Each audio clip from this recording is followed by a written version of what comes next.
Hello everybody, my name is Joshua and I'd like to welcome you back to another episode of Coffee, Cats, and King, where we will discuss books, both new and old.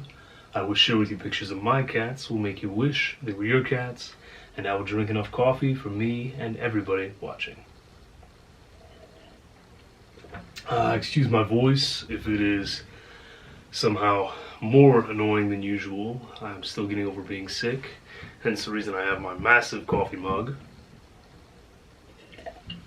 Because in my world, coffee makes everything better.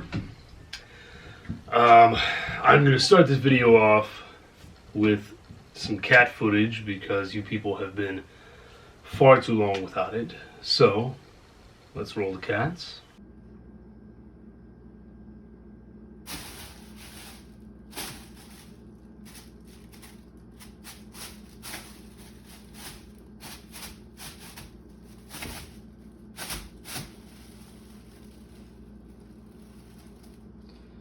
For reference, his ball somewhere in that bag. He has not figured out how to get into the bag and get the ball out.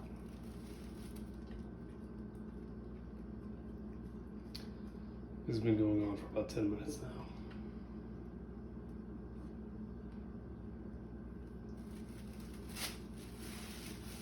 Almost starting to feel bad.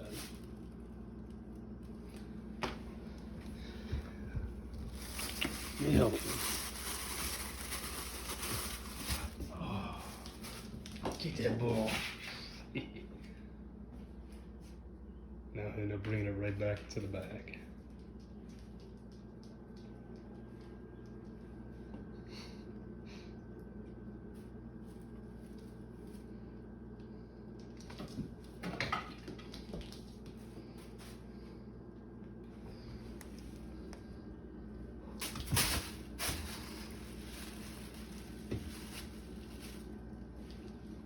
Boy.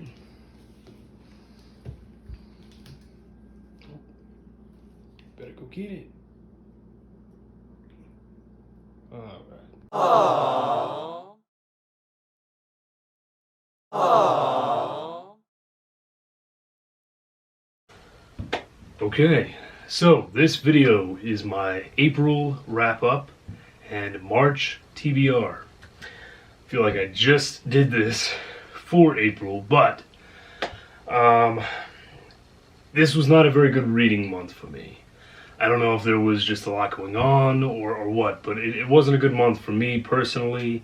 I only finished 9 books, and I had 1 book that I DNF'd. I'm used to, knocking out 15 books or more in a month, so for me, that's pretty sad. But on the bright side, I read some really great books. So I'm going to go on and get into that first. After, I'll share with you just 5 books that I hope to get to in this coming month, and anything after that is a bonus. You guys know how this works. So, I'm going to start with the book that I DNF'd, which was Jane Slayer. And I didn't get too far in this book. I probably read the first 30 or 40 pages. After that, I DNF'd it because I realized that the writing style was just not for me. I've read Pride and Prejudice and Zombies. I loved it. I thought that it was an excellent meshing of the original and this crazy, zombie mashup. I thought it was great. I thought it did excellent service to the original. Unfortunately, I don't think Jane Slayer does. I just found it very cheesy and corny and did not like the direction it was going at all. Very unrealistic, which I know it sounds stupid, but believe me, if you read Pride and Prejudice and Zombies, it somehow works. Jane Slayer, in my opinion, does not, so I DNF'd it. So the first book that I actually read and finished for this month was William Hallahan's Keeper of the Children. And this is one I picked up a long time ago in one of my first videos, and I was so excited to read it, and then I tucked it away on my shelf, completely forgot about it. Finally picked it up. One, I'm happy to announce that the picture on the cover actually does occur in the book. So that was great. This book was not at all what I thought it was going to be, though. It's actually about this monk who basically starts up a cult in the city, and he starts bringing everyone's children into the cult. He's doing it all through this weird sort of mind control, and one man figures it out and decides that he's going to fight against him. So he goes on this sort of weird spiritual journey where these other monks teach him how to project his mind into the astral planes and all this other stuff. And it sounds very weird, I know, but it works within the context of the book. And it was actually a lot of fun. You know, him and this monk that he's battling it out against, they'll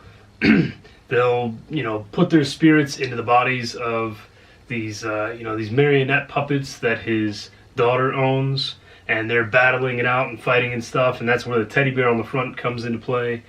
So it's a lot of fun. I gave it 4.5 stars. I thought it was a blast. I had some little issues with the writing, which is why I did not get a full 5 stars for me. But overall, I loved it. I'm so happy I picked it up. I highly suggest you guys pick it up if you can find it. Not just because it's a great read, but because it has an awesome cover. Next, I read my first Kindle read of the month. That was Waxwork by Mark Gillespie. And this one really surprised me. I got it for free on Kindle at some point in the past, and then again, forgot about it. Finally picked it up. This was a really cool mashup of sort of a Twilight Zone, Outer Limits meets Goosebumps almost. So it's about this boy who wakes up one morning and everybody in town is frozen in their spot. Frozen wherever they're at, And they all have this sort of weird, waxy feel to them. None of them feel real almost. And it's basically just about him running around trying to figure out what the heck is going on. It takes some really crazy twists and turns. I ended up giving it 4 stars. I really loved it. I thought the writing was pretty good. It did have some errors and such, grammatically. And honestly, one of the twists, I thought that he could have done it in a better manner. I think that it came off with a little less impact than it could have had. But overall, I thought it was a great read, very original, really cool. I can't wait to pick up his next one. I know he has a few more out, so 4 stars for Wax World. After that, I picked up a short story collection by Matthew Tate titled Slander Hall. This one only got 3 stars for me, but 3 stars is still good. It is a quick read. Slander Hall is the long piece in the collection, and then there are a few short stories. Slander Hall was pretty good. It's about this man and some people he knows who go to the site where this religious cult, they all sacrifice themselves. But the main character, he was the only person in the cult who did not sacrifice himself. And he's going back years later to sort of explore the ruins, and some creepy stuff happens. So, that part was really good.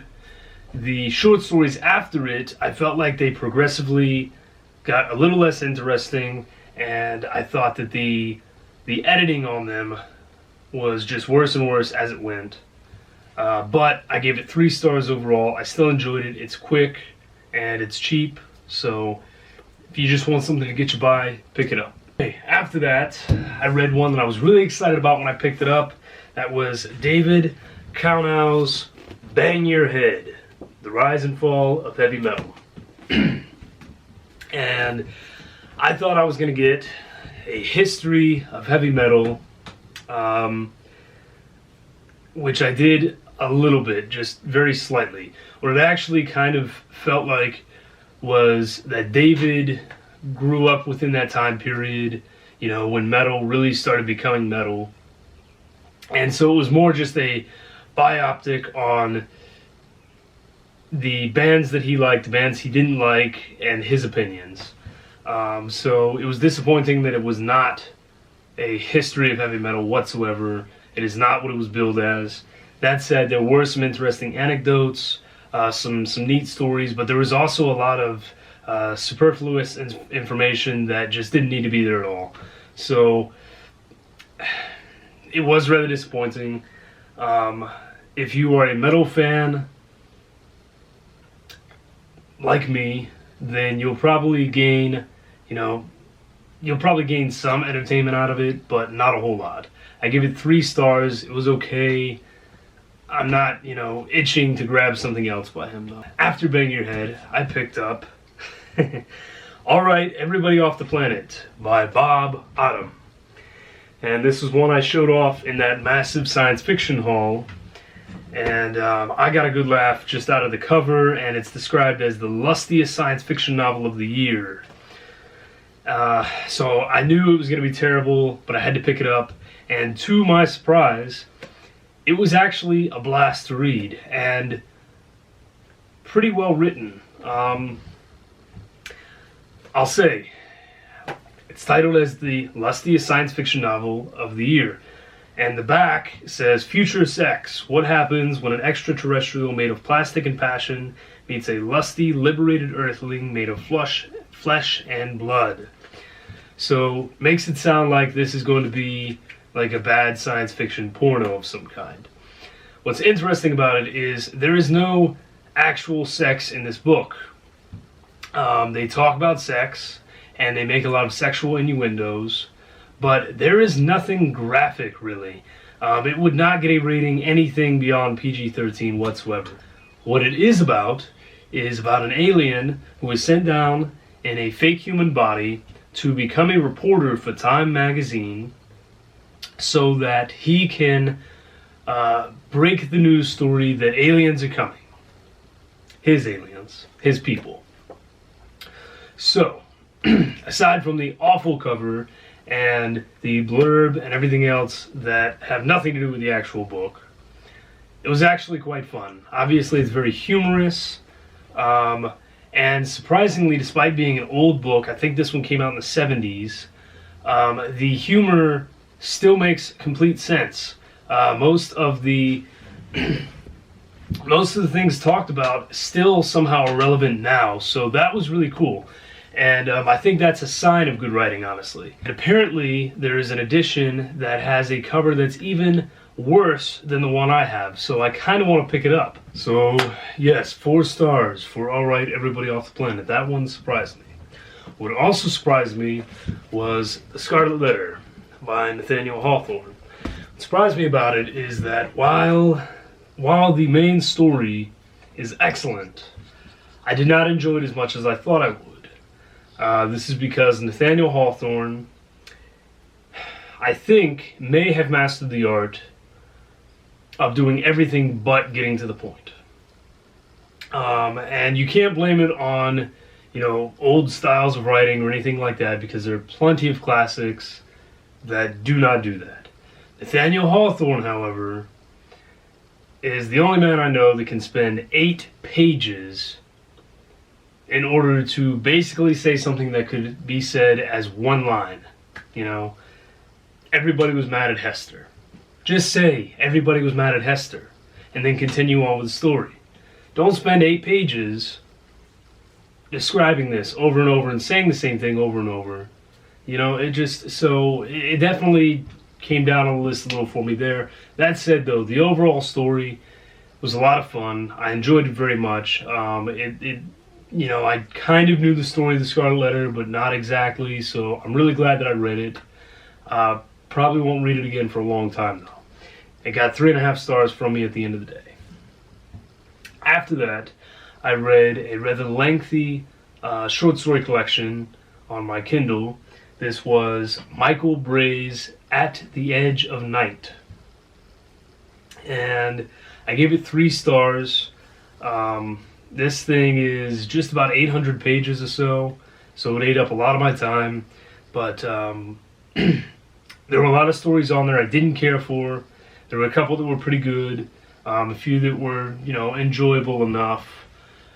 The main issue for me, as always, is it needed editing, especially for something this large. you really need to have some editing done, dude. I mean, I gave it 3 stars. It was decent. There are some good stories in there, but I feel like it could have been so much better if I wasn't just, if I didn't constantly have to stop in my head and say, well, crap, there's a missing comma, or, hey, he misspelled this simple word, So 3 stars. It was okay. It's cheap. Pick it up if you, need something to read on the side, maybe. After that, I read something that was a lot more exciting to me. I read Mercedes Lackey's Magic's Pawn. It would focus. Focus. Magic's Pawn by Mercedes Lackey. And this is book 1 of The Last Herald Mage. I was really excited to pick this up. I needed a good fantasy. As I said in my last video, Mercedes Lackey, she was one of those ladies that, way back in the day before anyone else cared to do so, her books made sure that gender equality and sexual orientation were a major part of the story for a majority of her books. So you will not find many damsels in distress. What you will find are women that are easily as powerful, or actually usually more powerful than the men.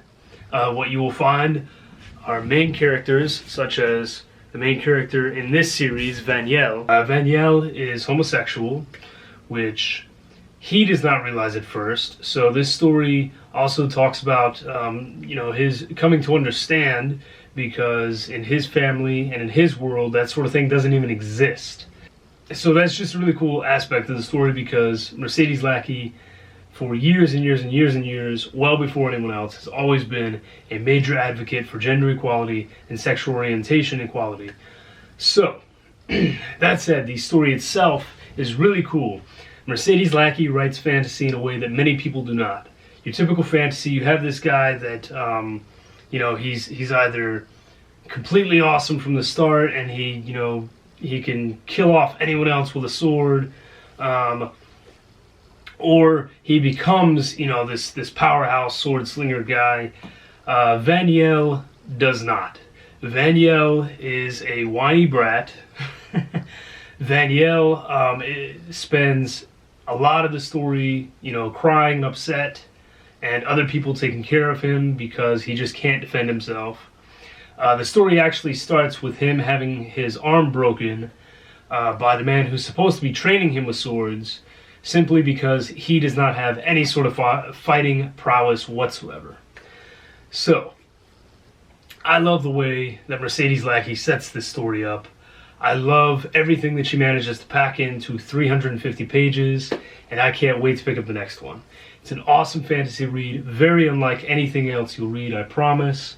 Pick it up. I give it 5 solid stars. It's awesome. And the last book that I finished for this month was Chad Rederath's Notes on Monster Hunting. I gave this one 4 stars. I really enjoyed it. I thought it was pretty neat.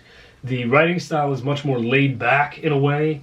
It is supposed to be the journal of one of the main characters, Beatrice, and she's just laying down the details of the hunts that they go on and what happens, within the contracts that they take.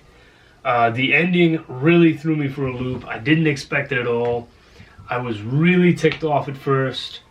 After a day or two of, stopping and thinking about it, well, I'm still kind of angry. But, at the same time, I guess it kind of makes sense. So I can't be too mad at the author. Overall, though, the writing, despite being sort of laid back, it was pretty good, rather enjoyable. I liked his take on some of the classic fantasy monsters, and I gave it 4 stars. It was a good read. It's a fairly quick read, and it's cheap on Kindle, so pick it up if you get a chance. And that is the end of the books that I read in the month of April. I want to talk about 5 books that I would like to get to this month. The first being the second in that Mercedes Lackey series. So this is Magic's Promise. Like I said, I just finished that book, and I'm really excited. I'm jumping right into this one because it was just so enjoyable. Thankfully I bought the trilogy as a set, so I don't have to wait for another one to come in, and I'm really glad now. After that, I want to pick up a science fiction. This is one from that massive haul. I'm going to slowly get through them. This is Logan's Run. Logan's Run by William F. Nolan, and that is a classic, considered a classic science fiction novel, sort of a Big Brother feel to it, a brave new world kind of feel to it. The back says, the young long since had taken over Earth. Sex, drugs, kicks were unlimited. But the trip from groove to grave was quick. No one was allowed to live past 21. Logan was a Sandman, one of the elite police who hunted those who refused to accept their fate.